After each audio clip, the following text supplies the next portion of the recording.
Olá, tudo bem? Para essa questão aqui, a gente vai ter a seguinte situação. Uma bola aqui com 72 quilômetros por hora, que se a gente dividir por 3,6 é 20 metros por segundo, ela colide perpendicularmente em relação ao caminhão, que trafega com 54 quilômetros por hora, que quando você divide por 3,6 fica 15 metros por segundo. Tudo bem? E a gente tem que descobrir qual é a velocidade dessa bola após a colisão. Tudo bem? Existe a colisão elástica, né? Existe a informação de que a colisão é elástica e um intuito muito comum de acontecer é você ir direto pela resolução, pela quantidade de movimento inicial igual à quantidade de movimento final e pela resolução da energia cinética inicial é igual à energia cinética final. Contudo, olha a trabalheira que dá. Essas resoluções, elas são muito adequadas quando você sabe algo em relação à massa desses corpos.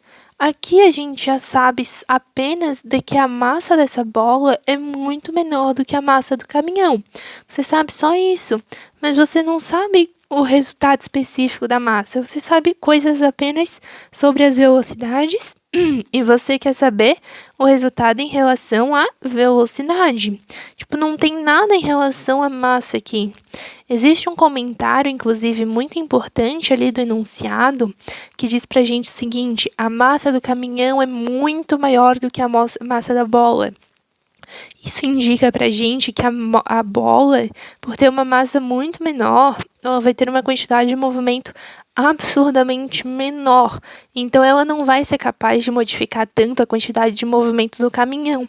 E a gente entende que a velocidade inicial e a velocidade final do caminhão, elas passam a ser as mesmas, tudo bem?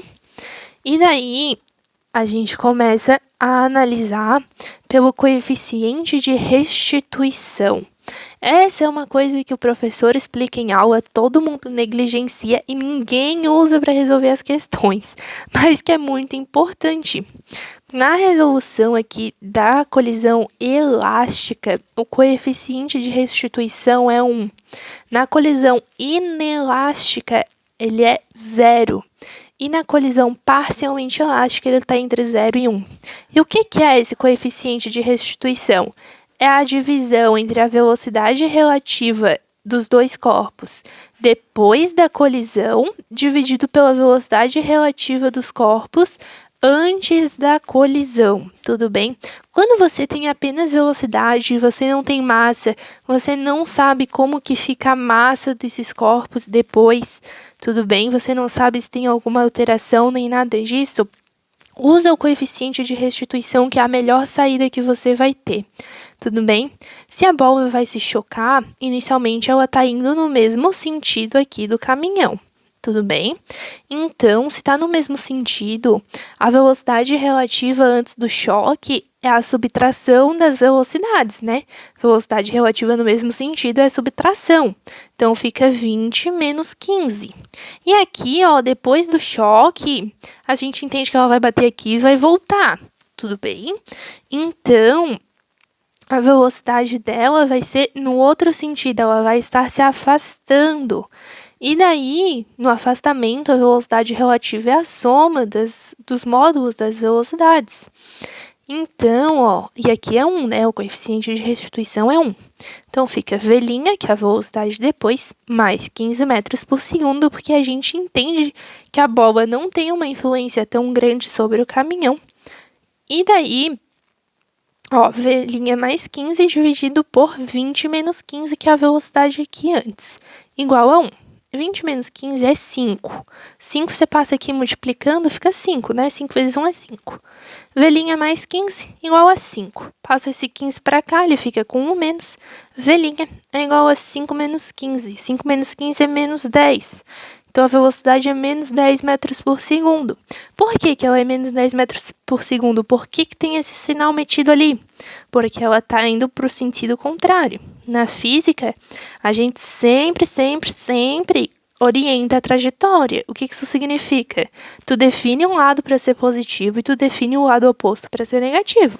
Se tu diz que para cima vai ser os sinais positivos, então tudo que aponta para cima vai ser positivo e tudo que aponta para baixo vai ser negativo. A mesma coisa aqui.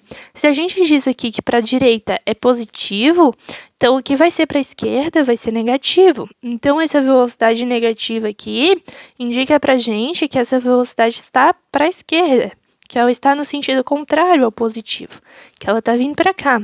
Mas, como a questão pede só o módulo, a gente entende que o módulo da velocidade é 10 metros por segundo. Por favor, lembra disso aqui, ó. O coeficiente de restituição na colisão elástica é igual à velocidade relativa depois sobre a velocidade relativa antes da colisão, que é igual a 1, na colisão elástica. Porque você não sabe o que vai acontecer com a massa. Como uma massa é muito maior do que a outra, às vezes, no cálculo, né, se você aplicar aqui na quantidade de movimento mesmo, você vai ter que a quantidade de movimento não se conserva. Mas isso é porque pode acontecer alguma alteração na massa. Entende? Pode, por exemplo, ficar um pouquinho da bola aqui, essas coisas assim. Então, sempre quando você está analisando só as velocidades, vai pelo coeficiente de restituição. Não cai na furada de tentar relacionar essas duas aqui com massa que você não conhece, porque vai demorar anos, tu vai ficar presa na questão, não vai achar uma resposta, tá? Então, sempre tenta ir pelo coeficiente de restituição, que é uma alternativa que poucos vestibulantes têm hoje em dia.